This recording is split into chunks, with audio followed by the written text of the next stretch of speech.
You on. All right, so I believe we have him on the line right now. He is the president of the Las Vegas Police Protective Association. Appreciate the fact Steve Graham has decided to join us on the line. Steve, thank you so much for being here. How are you? Hey, what's up, Steve?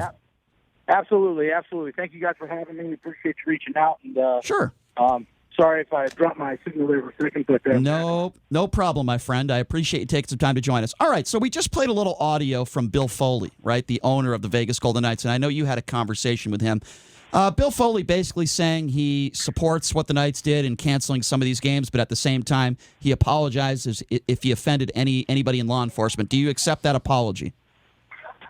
You know, Mr. Foley and I had what I considered a really good conversation. I do believe that there's probably more to that whole clip. But you know, I'm going to continue talking with Mr. Foley, continue talking with the Golden Knights. I don't know if it was an outright apology to law enforcement as much as it was, you know, a little bit of a statement to try and say they didn't want to offend anybody. But gotcha. Okay, fair enough. Like I said, I do know from doing plenty of interviews, there's a lot more to the interview than just what's aired. So fair enough. All right. So let me ask you this. That's a good point. So I'm one of those people, Steve, that supports law enforcement. I think the majority of police officers are heroes and good people. I try to shake their hands and thank them for what they do. At the same time, Steve, I also support the Black Lives Matter movement. So my question to you is, can't you do both? Isn't it possible to support law enforcement and support the Black Lives Matter movement? I believe so. You know, and that's, you know, there's been a lot of things. You look at, like, with my organization, the statement that I put out back when George Floyd incident happened. We, from a law enforcement standpoint, especially in Las Vegas, we're one of the finest trained departments in the country. I believe that. I have friends in New York and that would differ, but I believe that we are. We wouldn't sit on someone's neck for 8 minutes, right, with no plan. That's just not right. That's just not what we should be doing. So when that happened, we actually said the same thing. We said, hey, this type of stuff shouldn't be happening. And now I don't know every single factor to that incident as well, but sure. I can say that from the optics of what I do know, it didn't look like something that should have been done. Agree. So you can, when our officers are out there protecting people during the protests, they actually liked being there to let protesters know who wanted to express their opinions and their feelings that the cops were there, happy to be there. It was those bad apples, those bad characters inside the protest that were ruining it for them, just as much as bad cops can ruin it for all cops as well. So I agree. I do believe you can support both. Yeah. I just would like to see, when we have an incident, and this was my issue with the Golden Knights and the NHL and anybody else, is wait a second, get all the facts, because I believe Jacob Blake is not the person you want to be getting behind with the warrant he had, with what was going on with the incident, that's the person you want to say, hey, this is the proof that, see, there's racism and police are being excessively brutal. Okay, so fair enough. Let me ask you. First of all, I agree with some of what you said in the letter. I disagree with some of that stuff and some of the other stuff. So let's talk a little bit. I agree with you. We don't have all the information. We don't know, and I'm sure you would agree, in this Jacob Blake shooting, whether it was justified or not. We just don't have enough information. But can you understand, Steve, that this isn't just about Jacob Blake? I'm sure you know that. You're aware. For example, you just mentioned George Floyd, Philando Castillo, Breonna Taylor. Just a few incidents or instances of horrible policing and horrible situations that took place. I agree with you when it comes to Jacob Blake. We don't know what took place. We don't have all the information. But I guess the point I'm trying to make is these players, not just the Knights, the NHL, the NBA, they're not necessarily just doing this because of what may or may not have happened to Jacob Blake was wrong or not. They're doing it for a lot of incidents that have taken place in the past. Not saying the majority of police officers are bad. I don't feel that way. But does that make any sense? This isn't just about, because in the letter, you specifically talked a lot about Jacob Blake, and I understand that. But isn't it also, can you understand that this is about a lot of other incidents and a lot of people are fed up with it? If the NHL said that they had these boycotts planned before Jacob Blake happened, then I can say, yeah, you're right. It's not about Jacob Blake. It's about the ongoing belief that there's an issue. Right. That's not the case. We know that Jacob Blake was a new trigger. We got people like LeBron James on TV talking about, I saw the incident. There were plenty of chances to subdue him and tackle him. Well, that's wrong. That's wrong. I agree with you. So yes. the jump-off point for this recent issue was Jacob Blake. And the fact that we didn't wait to see what that was, we just started fanning the flame. And we got to wait. If it was pre-planned, I'll apologize to the NHL. If they said we were going to do this anyway, this just happened at the same time, but I know that's not true because we saw that. Okay, so that's fair. That's fair what you're saying. Right, so, Steve, and so you're saying that Jacob Blake, the person, should not be canonized, and I totally agree. I mean, this guy, they were serving a felony sexual assault warrant. He had the woman that he sexually assaulted had told police officers that for 8 years this man had been periodically, when he was intoxicated, sexually assaulting her. He was on the ground in a headlock. He was tased, and he probably had a knife. I mean, I totally agree with what you're saying, Steve. So Steve, as someone with the experience that you have, what did you see on that tape that could lead you to believe that the officer was justified? And I know we don't have all the information, but what can you tell us? You really need to have statements or information from the cops. Right. Here's where I was the president of the police union here in Vegas when I was one of the very first people to negotiate body cameras to be placed on officers. Before the law changed and said it was mandatory, we had negotiated, me and Sheriff Lombardo, to put them on our folks. And I did it because I knew it was going to show good police work. It was going to help officers when people make complaints against them to show what really happened. But it could also catch the bad apples that are out there. Right. And it does that, but it by and large goes the other way. Fair enough. Unfortunately, does not have body cams. This would be a great case if we had that firsthand. I agree. Body cam, because, as I said in the thing, you don't know if he said, I'm going to my car to get a gun and I'm going to kill all of you. If he said that, right, that's different. Right, there's total justice. So if we had a camera, boy, that'd be great. It'd be great. I agree. When we're looking at things like more training and better equipment, if our federal government could say, you know what, we're going to write a blanket check across the country and we're going to put body cameras on every patrol officer. That's a great step. No matter how big or small their agency Well, is. I think it has to happen at this point, Brian. That would just be, I mean, we just know that would be amazing because now there's a lot more irrefutable evidence about conversations, intent, intention, things like that. Now, Steve, I've been saying that for over 10 years. The first thing that needs to happen is it'll protect police officers for frivolous lawsuits, and it'll protect the citizens. Mandatory body cameras 24/7 on at all times, and if a police officer turns it off, then they get reprimanded. That has to happen. If you're just joining us, we're speaking with Steve Gramis, who is the president of the Las Vegas Police Protective Association, did write an open letter to the Vegas Golden Knights, criticism. So let me ask you this, Steve. Based on what I've heard you say today, if the Vegas Golden Knights and the NBA and the NHL decided to do this, say, days after the George Floyd incident, the video was released, from what I'm hearing from you, you wouldn't have had a problem with that, right? Well, I think there have been things that have gone on since the George Floyd incident that you haven't seen me say, how dare you here, how dare you there. Of course, I do still stand by my officers across the country to say we can't be vilified as a profession because of one or two or three different people. Right, exactly. That's just not fair. It's not fair if a player in the NFL. Well, and it's dangerous.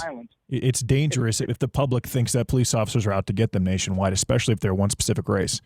Yes, and listen, I've been in the police department for over 22 years now. Growing up, I played sports with every race across the country or across the world. You know, going to work as a police officer to me was more about helping people. I didn't care your skin color, sex, origin. I didn't care about any of it. Right. If you were a victim, I wanted to help you. Mm-hmm. If you were a bad guy preying on other people's property or lives, I wanted to make sure you couldn't keep doing that. And that's what most of our police officers do. I can't always say what's in the hearts of everybody. But to take an oath to potentially not go home at the end of a night just from your job, you have to have some love of protecting and helping people. If you had a wish list of, let's say you had a conversation with President Trump, and you had a wish list of just various police reforms that you knew President Trump would implement, assuming he got elected in November, what would three of those things be? Number one, the body cams. getting body cams to departments that don't have it, and I have to disagree with the statement made earlier. 24/7, because we know here that a lot of people that were in the public said, well, we don't want you to have cameras on us all the time as far as police. So you have to have reasonable, plus there's cost for storage and keeping video. It's just a lot to it. But putting cameras on people so when I go out on a person stop, a car stop, a call for service, and I turn that on, That should be number one. But you don't think it should be mandatory? No. I do. What I'm saying is you don't put that on for 10 hours for the entire shift. You're wasting a lot of the battery itself. You're wasting a lot of storage money. And there are people that like our policy, we have to, if they say don't record me, or if it's a sensitive case, if it's a child involved in a sexual crime, there's a lot of things that we can't have it on. But our local ACLU, and I'm 99% sure, said, hey, wait a minute, we don't want these things on all the time during interactions. So, but regardless, giving them the ability to have it is one. Number two, we talk about training. Here's the issue. LVMPD, phenomenal job, 26-week academy, de-escalation, verbal communication, gender conversations about how to treat people properly, to know where they're coming from. But once we graduate the academy and we get out into field training and then we become a full-time cop, we now all of a sudden start to diminish our training. And why? Because we have a lot of calls that get stacked up, things get busy, and so when an officer has a training day, a lot of times they say, hey, guys, we got to cancel training because we have a lot of calls holding. We can't do that. We've got to continue to get officers hands-on proper training so they can continue to get better, because everything is a perishable skill. Talking on the radio, if you're not doing it daily, is a perishable skill. Mm-hmm. So doing that is big. And then 3, finding the best policies and practices across the country, and I'm going to throw LVMPD in this again, and say, hey, what models are out there? What is best practice? Now we need to get everyone on the same sheet of music. Yeah, I think that's fair. I think that's fair, all the 3 things that you listed. Let me ask you this. So we've had some people of color throughout the country, even Republicans like Congressman Scott, who says he's been pulled over 10 times in the last year for not doing anything wrong because he's black. We just had Brian Salmon on, who is African-American, NBC3 sports anchor, good friend of mine, who also says he's been pulled over by no reason. In no way, shape, or form am I putting blame on Metro Police for that. But I think in general terms, there are times, I'm sure you would agree, where people are pulled over and it might not be because they broke the law. And Congressman Scott is a perfect example of that. Now, this has nothing to do with, police brutality or officer-involved shootings. But from what I hear from people of color in this country is they feel like they're not, in general, not treated the same by law enforcement as somebody that looks like me or you. So what would you say to that? So, of course, I'm never going to diminish what people's feelings are, right? But I can tell you this. Our officers do not go out there and just stop people just because it's a black male, it's a Hispanic male, it's a this male, it's a this female.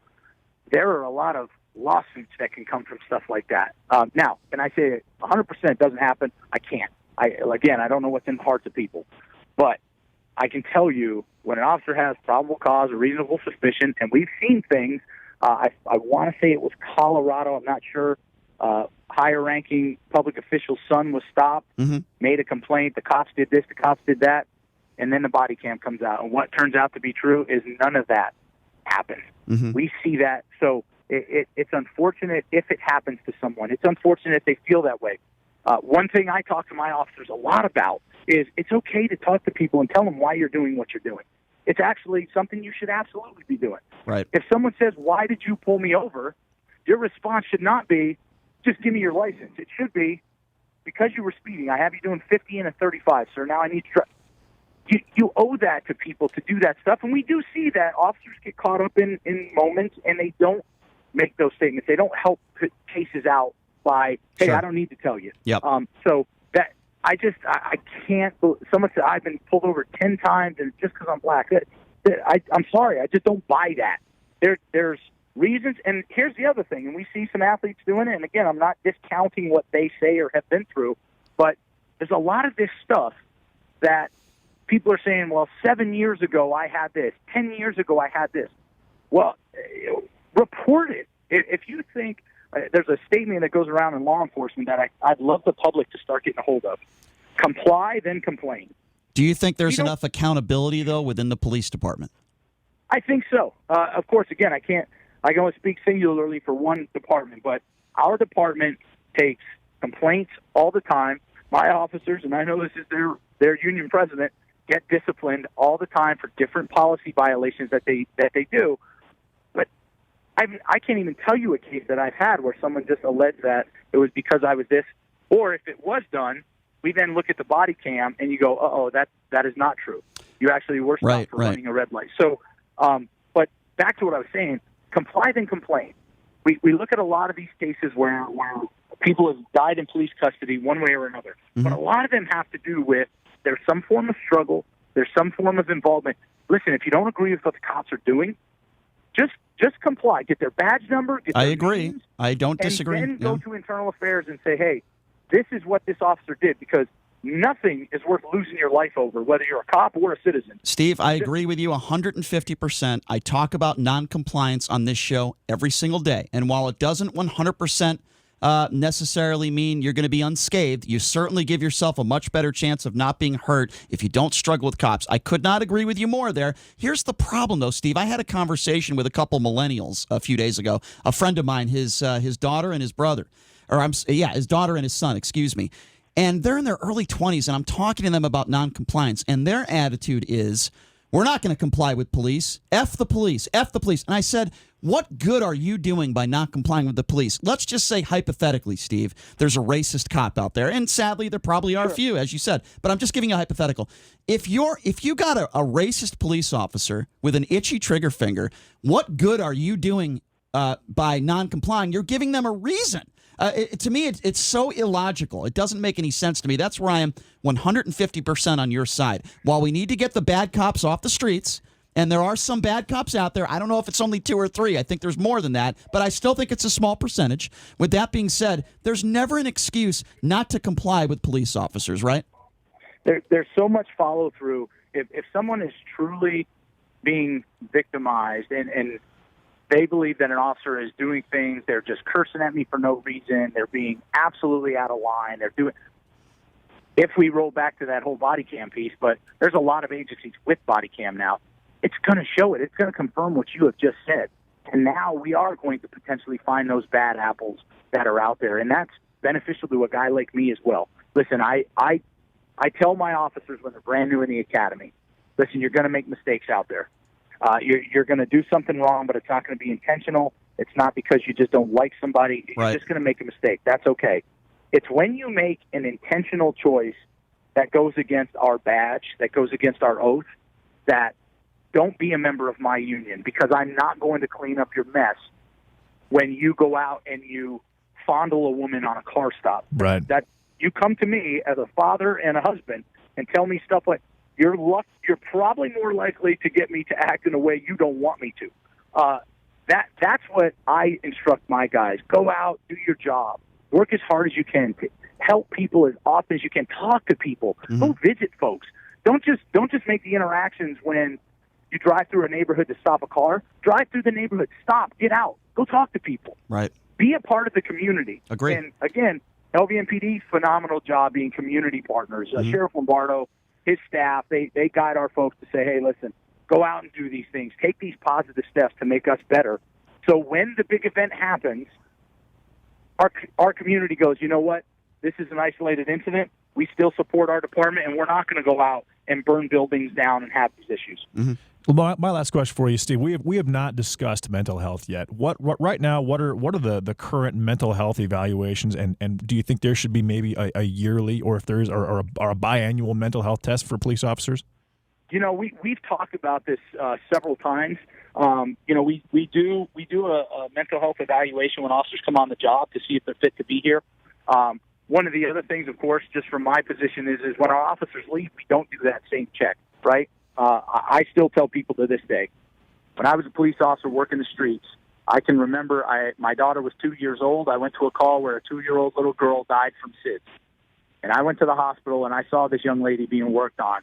And that is burned into my brain for eternity. I can tell you what the little girl looked like, what she was wearing. And I immediately called my wife and said, go check on our daughter. And she said, Dave, she's fine. I go, I get it, but I just needed to know. So Those are things that when I leave this profession, they should be taking the time to say, hey, what have you seen? Where do you need help? I don't want to see an officer commit suicide or have issues when they're gone from this agency. But as we talk about while they're here, do I have a problem with talking to guys and saying, hey, throughout this year, you've done X, Y, and Z. How are you doing? No. I don't think our officers are crazy. But any step to make it an officer better, feel better, My father was a police officer in New York in the 70s and out here in Vegas in the 80s. Back then, it was the tough guy syndrome. You don't talk about things. A lot of times, guys would just hide it with alcohol, and they would just deal with it. We got a much more progressive group of people now that are a little bit more in tune with their feelings, a little more in tune with needing help and talking to people. So Sure. if it's available in there, I think you see a lot of people really take it up and cherish the ability to try and offload some of this baggage. Yeah, I agree. Steve, while I do support athletes taking a knee, and I do support what the Vegas Golden Knights did for the most part and what the NHLers did, at the same time, nothing is going to happen unless we have more of these conversations. Athletes, whether it's Colin Kaepernick or LeBron James, need to actually have real conversations with people like you instead of just posting things on Twitter thinking that things are going to change. That's my opinion. I think you would agree with me on that, Steve. And I want to just thank you for stating your case and taking some time to join us today. I appreciated this conversation, and I look forward to having you on again soon, sometime down the road. I appreciate your time, Steve. Thank you very much. Absolutely, guys. Have a great day. Have a good week. Thank you. Thanks a lot, Steve. That's Steve Grammis, the president of the Las Vegas Police Protective Association. I think he made a lot of valid points in that.